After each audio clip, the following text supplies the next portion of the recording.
calm criminal. In the quiet town of Westfield, New Jersey, there is a house that most people would drive past without a second glance. It sits on a long, leafy street lined with comfortable homes built in the early 20th century. The address is 657 Boulevard, a large Dutch colonial house built in 1905. At first glance it looks perfectly ordinary, perhaps even charming, but in the summer of 2014 it became the centre of one of the strangest and most unsettling stalking cases in modern American history. The story begins with a family who believed they had finally found their dream home. Derek and Maria Broaddus had been searching for years for a place where they could raise their 3 young children, and when they saw the house at 657 Boulevard, they were immediately drawn to it. The property had a long, quiet history in the neighbourhood, and had belonged to the same family for decades. It had large rooms, a generous backyard, and the sort of solid early century construction that gave the building a feeling of permanence. After some negotiation, they purchased the house in June of 2014 for approximately $1.355 million, which in Westfield was considered a fairly typical price for a large historic home. At that point, nothing about the purchase seemed unusual. The previous owners, a family named the Woods, had lived in the house for more than 20 years and had raised their own children there. When they finally decided to move, the sale seemed like a routine passing of the torch from one family to another. The Broadduses began planning small renovations before moving in, repainting a few rooms and replacing some fixtures, while the house was still empty. It was during this quiet period, when the family was only visiting the property occasionally to prepare it, that the first letter arrived. Derek Broaddus had been at the house one evening doing some work when he walked out to check the mailbox near the curb. Among the usual advertisements and circulars was a single white envelope addressed simply to the new owner. The writing was done in thick black marker, the letters uneven and slightly cramped, and the envelope had been sent through the postal service rather than dropped directly into the box. At first, Derek assumed it was a friendly welcome from one of the neighbours, which would not have been unusual in a town like Westfield.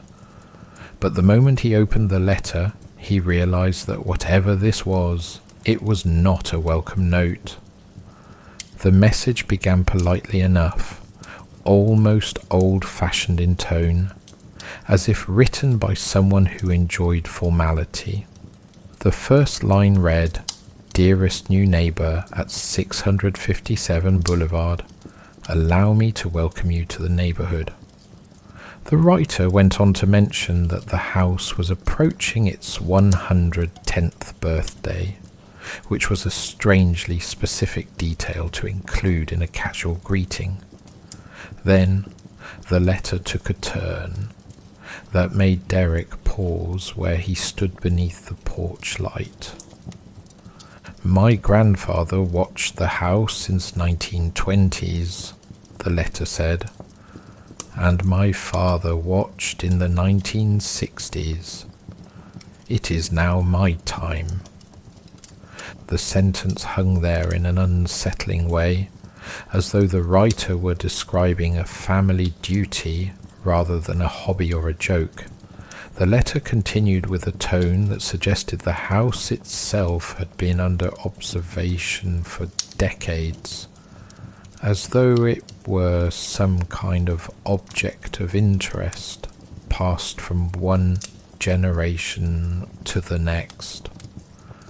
657 Boulevard has been the subject of my family for decades now, and as it approaches its 110th birthday, I have been put in charge of watching and waiting for its second coming. That phrase, its second coming, seemed particularly strange. Derek reread the line several times, unsure what it was supposed to mean. The writer seemed to be speaking about the house as if it were a living thing with a destiny of its own, something waiting to be awakened. Then the letter became more personal. I see you have flooded 657 Boulevard with contractors so that you can destroy the house as it was supposed to be. This was an unsettling observation because it was entirely true. Derek had hired several contractors to do minor renovation work, and there had indeed been a steady stream of trucks and workers moving in and out of the driveway. Anyone living nearby could have noticed that activity, but the letter made it sound as though the writer had been watching closely. The next passage made Derek feel an entirely different kind of unease. I see already that you have brought young blood into the house. The phrase young blood appeared several times throughout the letter, and each time it seemed more disturbing than the last. The writer continued by referring directly to the Broadus children, though not by name. You have children, the letter said. I have seen them. Derek tried to think of when the children might have been visible to neighbours. They had visited the house briefly after the purchase, running through the yard and exploring the empty rooms, but they had not spent very long there. The letter suggested someone had been watching closely enough to notice them during those short visits. Perhaps a young blood will wake me up, the letter continued. Will the young blood play in the basement, or are they too afraid to go down there alone? The wording was strange and theatrical, as though the writer were deliberately trying to sound mysterious, but it was also undeniably unsettling. There was a suggestion that the children themselves had some kind of role in whatever strange story the writer believed about the house. The letter then asked a question that seemed deeply intrusive. I would like to know the names of the young blood. By the time Derek reached the bottom of the page, the polite tone of the opening line felt almost mocking. The writer signed the letter with a title rather than a name. The Watcher. Derek stood quietly for several moments holding the paper in his hands, listening to the distant sounds of traffic and evening insects along the boulevard. The house behind him was dark and empty, its tall windows reflecting the faint glow of the streetlights, and for the first time since buying the property, he felt a faint but unmistakable sense that something about the place was wrong. When he brought the letter home and showed it to Maria, her reaction was immediate and far less uncertain. She did not laugh or dismiss it as a joke, and she did not treat it as a harmless oddity from a strange neighbour. Instead, she read the letter slowly from beginning to end, then looked up and said that they should call the police. Westfield police responded quickly and took the situation seriously from the start. An officer came to the house and read the letter carefully, noting the odd phrasing and the references to the children. The officer suggested that the family avoid discussing the letter with neighbours for the time being, since the writer might very well be someone living on the same street. He also made a suggestion that Derek later remembered very clearly. He advised the family not to file any official change of address forms yet, since doing so would make their names easily accessible through public records.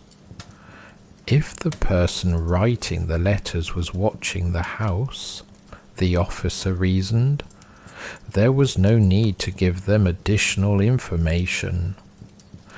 The envelope and letter were collected as evidence and sent for forensic examination. Investigators hoped that fingerprints or DNA might reveal something about the identity of the person calling themselves the Watcher. At that stage, the Broaddus family still assumed the matter would be resolved fairly quickly. The letter was disturbing, certainly, but it seemed possible that a neighbour, with an odd sense of humour, had decided to play a prank on the new owners. The police would investigate, identify the culprit, and the matter would quietly come to an end. But only a few days later, another letter arrived, and this one made it clear that whoever was writing these messages had not only been watching the house, but had been doing so for quite some time. The second letter began in a tone that sounded almost pleased. "Welcome again to your new home at 657 Boulevard." The writer then mentioned the previous owners by name. "The Woods family gave you the house. It was their time to move on and kindly sell it when I asked them to." The suggestion that the Watcher had somehow asked the Woods family to sell the house was obviously absurd, but it revealed something unsettling about the writer's mindset. Whoever was writing these letters seemed to believe they had a personal relationship with the house itself. The letter continued with the same strange references to the children. "I asked the Woods to bring me young blood, and it looks like they listened." The phrase was so unsettling that Maria later said she felt physically ill reading it.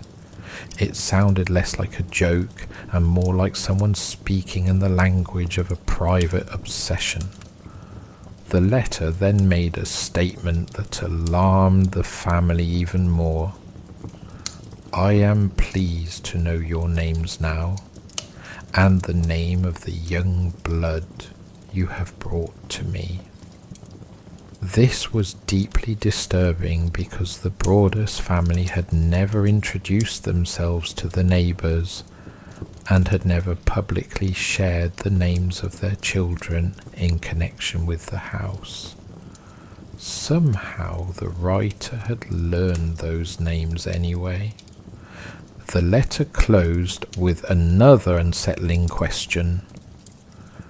Have they found what is in the walls yet? And once again it was signed in the same strange way. The Watcher.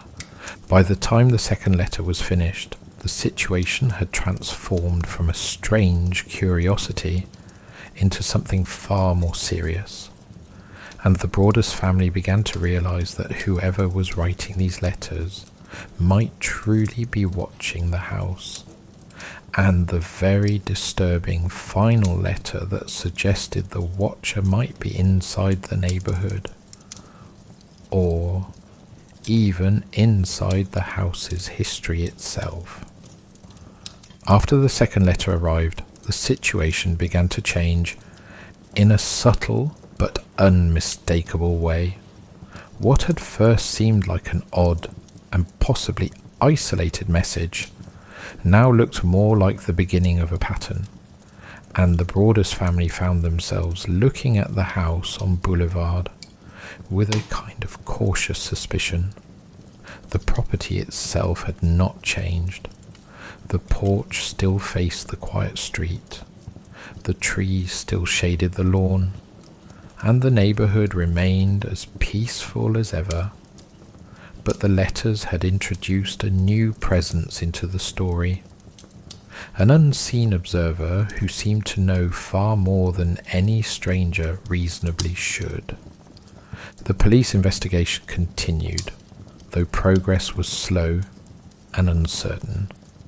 Detectives began by examining the envelope and letter carefully, hoping to find something that might identify the sender. The envelope had been processed through the postal system at a nearby Kearney, New Jersey distribution center, which meant the writer had likely mailed it from somewhere within northern New Jersey.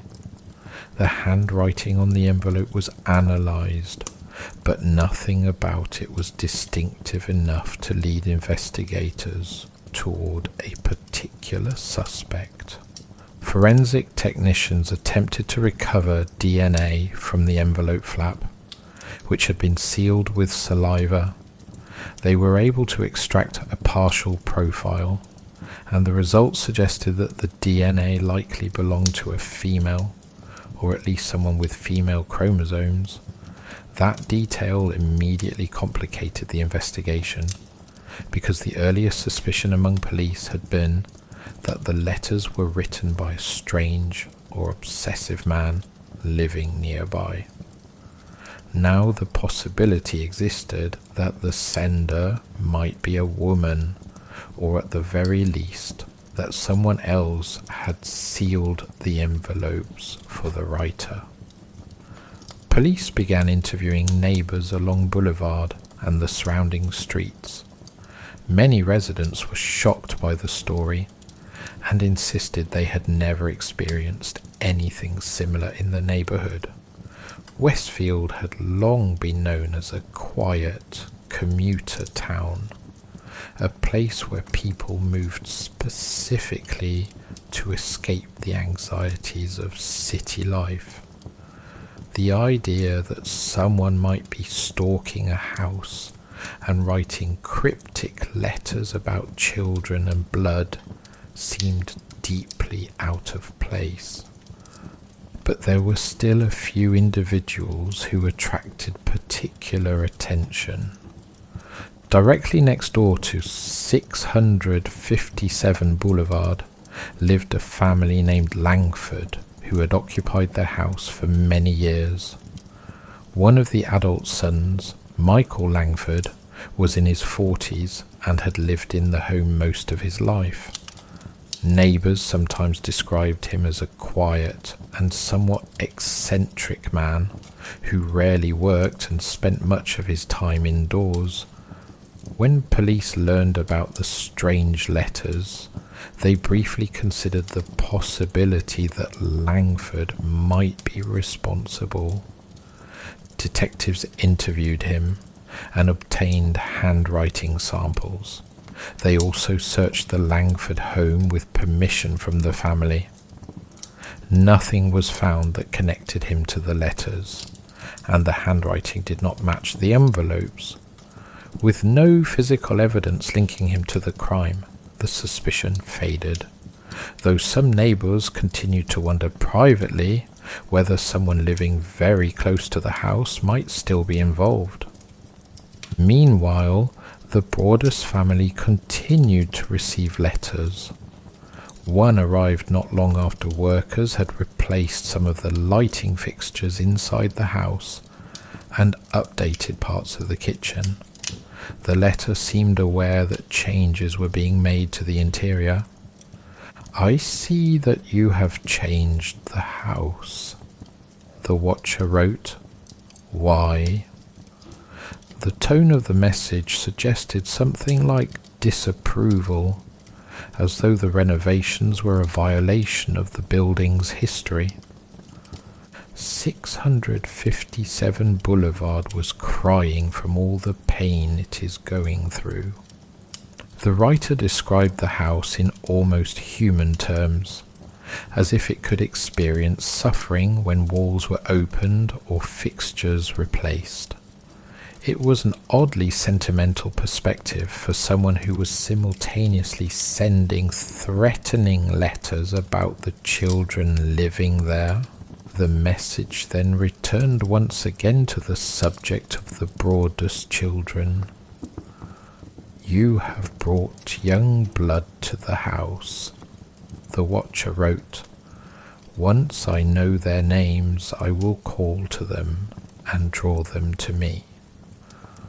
Maria Broadus later said that this line was the moment when the entire situation shifted from unsettling to truly frightening. The implication that someone might try to draw the children toward them sounded less like a metaphor and more like a threat. The letter continued with another strange question. Have they found what is in the walls yet?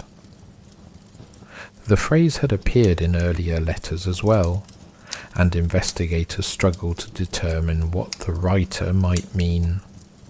There was no evidence of anything hidden inside the walls of the house, nor had any of the contractors discovered unusual objects while doing renovation work.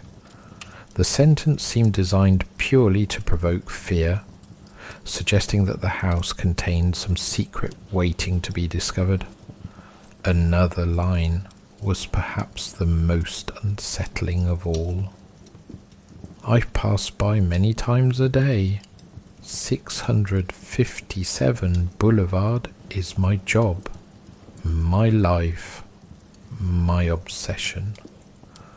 The casual admission that the writer passed the house many times a day meant that whoever was sending these letters could easily be someone walking along Boulevard, perhaps a neighbour, a commuter, or someone living only a few houses away. The Broadus family now faced a difficult decision. The police had advised them to delay moving into the house while the investigation continued, but the longer they waited, the more complicated their situation became. They had already sold their previous home, and their belongings were in storage while they stayed temporarily with relatives. At the same time, the letters had made the idea of living at 657 Boulevard deeply uncomfortable. To strengthen the investigation, the Broadus family hired their own private investigator to examine the neighbourhood and search for possible suspects. The investigator spent weeks studying the history of the street, speaking with residents, and quietly observing activity around the house. One theory suggested that the Watcher might be someone who had grown up nearby and developed an unhealthy fascination with the property over time. Another theory was even stranger. Some investigators wondered whether the letters might be connected to the long history of the house itself. The building had been standing for more than a century, and it had passed through several families during that time. Perhaps someone from a previous generation had developed an obsession with the house and passed that obsession down to their children, exactly as the letters claimed. Police also consulted a former FBI profiler, hoping that the language of the letters might reveal something about the writer's personality. The profiler concluded that the Watcher was likely someone who lived nearby and felt a sense of ownership over the house despite not actually owning it. The letters suggested resentment toward the renovations and an almost protective attitude toward the building's original structure. At the same time, the references to the children suggested someone who enjoyed frightening the family, but the profiler also noted something unusual about the tone of the letters.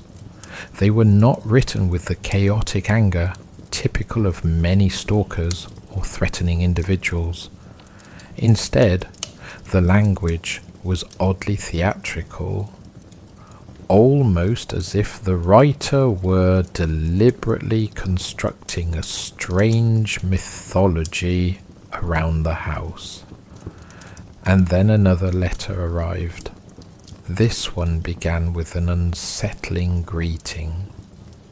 "Where have you gone to?" The watcher seemed aware that the Brodus family had not moved into the house. 657 Boulevard is missing you. The letter continued with the same unsettling tone of familiarity. "Did you need to fill the house with the young blood I requested?" It was difficult to tell whether the writer believed this bizarre narrative or was simply trying to create a sense of dread. The message then included another line that investigators found particularly disturbing.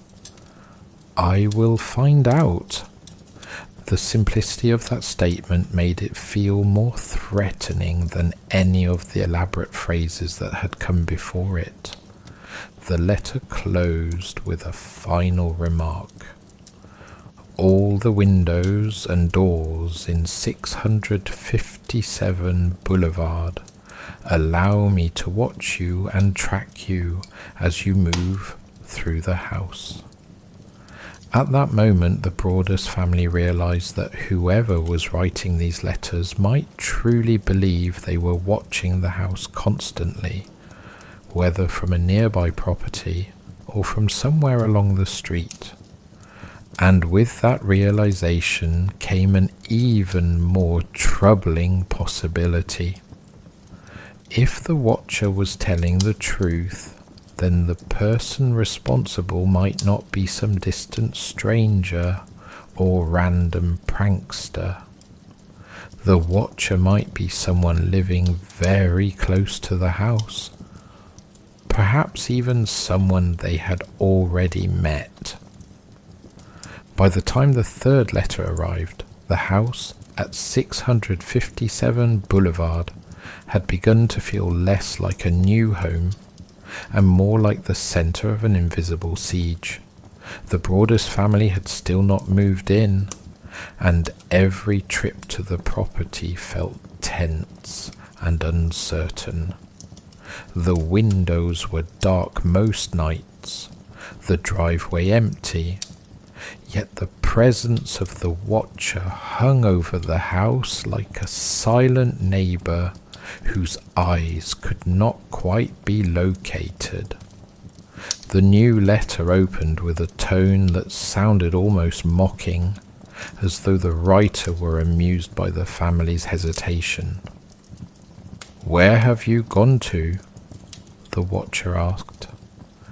657 Boulevard is missing you." The writer seemed to be aware that the house was still empty and that the family had delayed moving in. The letter continued with an oddly possessive tone, describing the house as though it belonged not to the Brodus family, but to the watcher, and the strange generational duty the letters had already described. "Did you need to fill the house with the young blood I requested?" the writer asked again, repeating the phrase that had become the most disturbing feature of the letters. The wording suggested a bizarre belief that the children themselves had some kind of importance to the house, or to the Watcher's strange ritual of observation. The letter then contained a line that police later described as particularly unsettling. "I watch and wait for the day when the young blood will be mine again." The sentence was vague enough to avoid being a direct threat, yet the meaning behind it was deeply uncomfortable.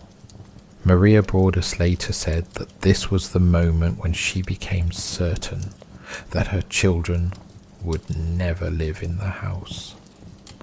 The letter continued in the same peculiar style, describing the house almost as if it were a living creature with a personality and a memory.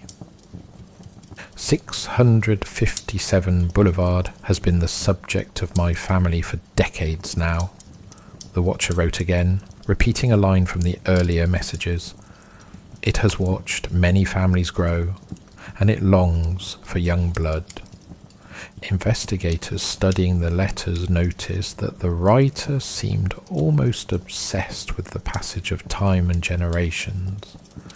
The repeated references to the 1920s and the 1960s suggested that the Watcher believed their role had been passed down through a family line, though police never found evidence that any previous owners of the house had experienced similar letters. Despite the unsettling tone of the messages, the investigation continued to move slowly. Police interviewed dozens of neighbours, studied the history of the property, and examined potential suspects.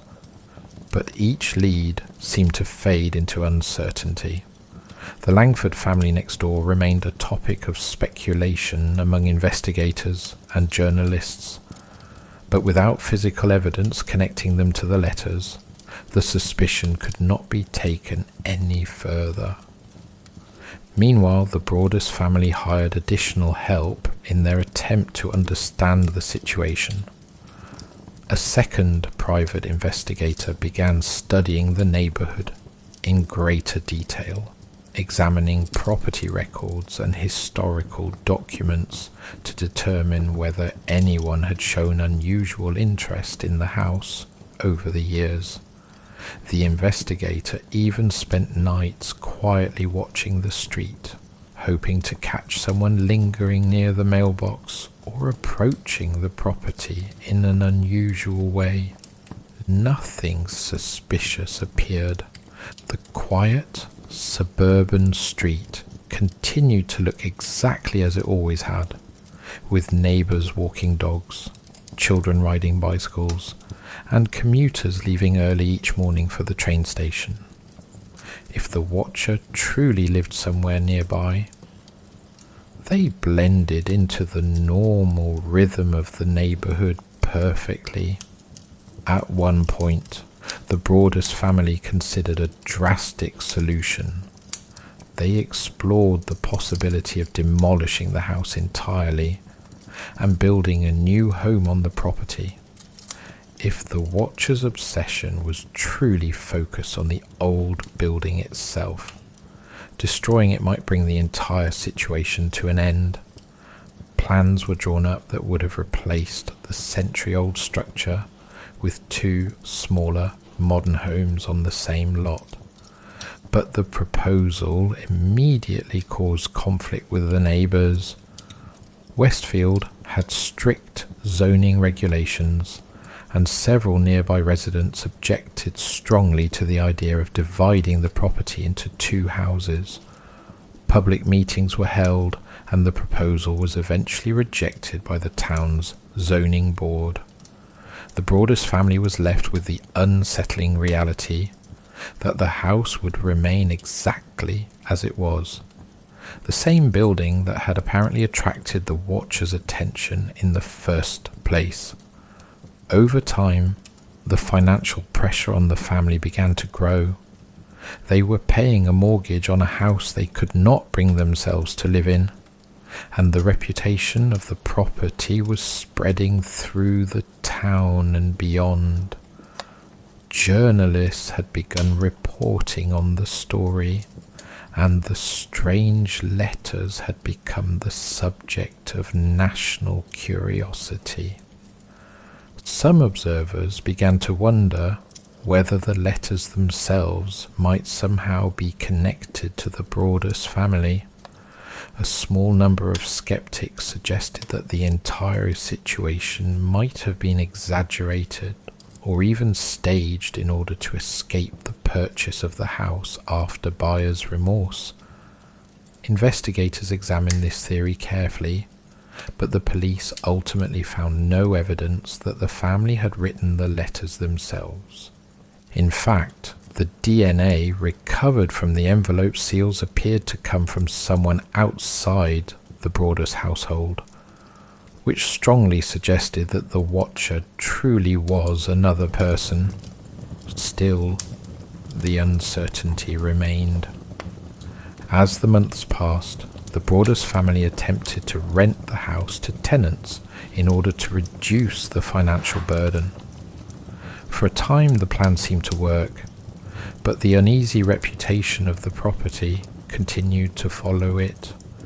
One evening another letter arrived, addressed once again to the occupants of 657 Boulevard. This letter was shorter than the others, but in some ways it was even more unsettling. "Violent winds and bitter cold," the Watcher wrote, opening with a strange poetic line. "To the vile and spiteful Derek and his wench of a wife, Maria." The tone had shifted from eerie curiosity to something more openly hostile. The writer accused the Broadus family of ruining the house and attempting to escape its influence. "You wonder who the Watcher is," the letter continued. "Turn around, idiots." The sentence was brief but chilling, implying that the person responsible might be somewhere close enough to see the house at that very moment. The letter ended, as always, with the same strange signature. The Watcher. After that message, the letter stopped. Whether the Watcher lost interest, feared discovery, or simply decided the family had suffered enough remains unknown. The investigation continued quietly for several more years, but no conclusive suspect was ever identified. The DNA recovered from the envelopes never matched anyone in criminal databases, and no one in the neighborhood was ever formally charged.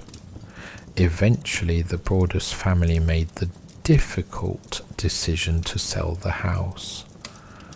In 2019, the property at 657 Boulevard was sold for approximately $959,000, nearly $400,000 less than the price the family had originally paid. The financial loss was substantial, but it allowed them to finally leave the strange story behind. Perhaps the most unsettling detail of all came afterward. The new owners moved into the house quietly, and for years afterward there were no confirmed reports of new Watcher letters. The mailbox remained empty except for ordinary mail, and the strange presence that had haunted the Broadus family seemed to vanish as mysteriously as it had appeared. Even now, the identity of the Watcher remains unknown. No arrests were ever made, no confession was ever discovered, and the strange obsession described in those letters has never been fully explained. The house still stands on Boulevard in Westfield, looking exactly as it always has. A quiet, early-century home among many others. And somewhere in the history of that house there may still be someone who once believed it was their responsibility to watch it. Someone who signed their letters with a name that still echoes uneasily through the story. The Watcher